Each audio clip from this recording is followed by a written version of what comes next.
السلام علیکم حضور. وعلیکم السلام ورحمۃ اللہ. میرا نام طارق محمد احمد ہے.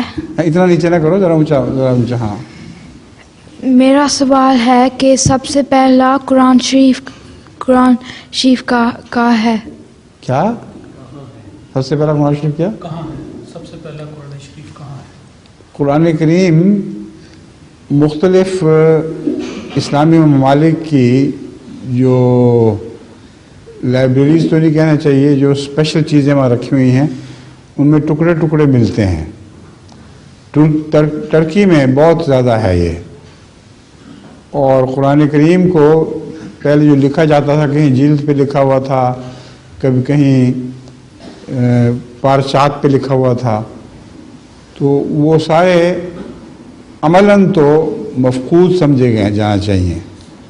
مگر کلیم بہت کرتے ہیں لوگ کہ وہ پرانے قرآن کریم کا یہ حصہ ہمارے پاس ہے, کوئی کہتا ہے ہمارے پاس ہے, کوئی کہتا ہے ہمارے پاس ہے. مگر حضرت عثمان رضی اللہ تعالیٰ عنہ نے سارے دوسرے نسخے جو تھے وہ نابود کروا دیے تھے, تاکہ قرات کے فرق کی وجہ سے, دوسری وجوہات کی بعض وجوہات سے آپس میں اختلاف نہ ہو. تو اصل قرآن جو ہمیں ٹھوس یقینی طور پر ملتا ہے, جس پر اس زمانے کے تمام صحابہ کی گواہی ہے, اس زمانے کے نسخوں نے جس کی تصدیق کی, وہ مصحف عثمان کہلاتا ہے. تو یہ مصحف اصل کس جگہ موجود ہے جناب بتائیے امام صاحب؟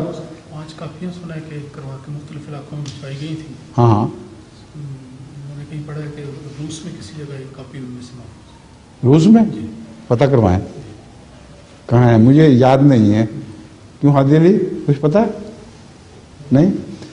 تو مصحف عثمان ہی ہے جو سب سے پہلا مصحف کے طور پر پیش ہو سکتا ہے. اور وہ کہتے ہیں امام صاحب کہ 5 کاپیاں, وہ تو مجھے پتہ ہے 5 کاپیاں مختلف ملکوں میں بھجوائی گئی تھیں, لیکن محفوظ کہاں ہے مجھے یاد نہیں. امام صاحب فرما رہے ہیں کہ روس میں محفوظ ہے, روس کی لائبریری میں بڑی بڑی نادر چیزیں محفوظ ہیں اس ماسکو میں, اس لیے وہاں تلاش کروانا چاہیے. ہمارے اپنے دیکھیں ان کو ایم ڈی جو مشنری ہو وہاں, وہ تلاش کر کے بتائے. ٹھیک ہے, شکریہ آپ کا, آپ نے اچھی طرف توجہ دلائی ہے.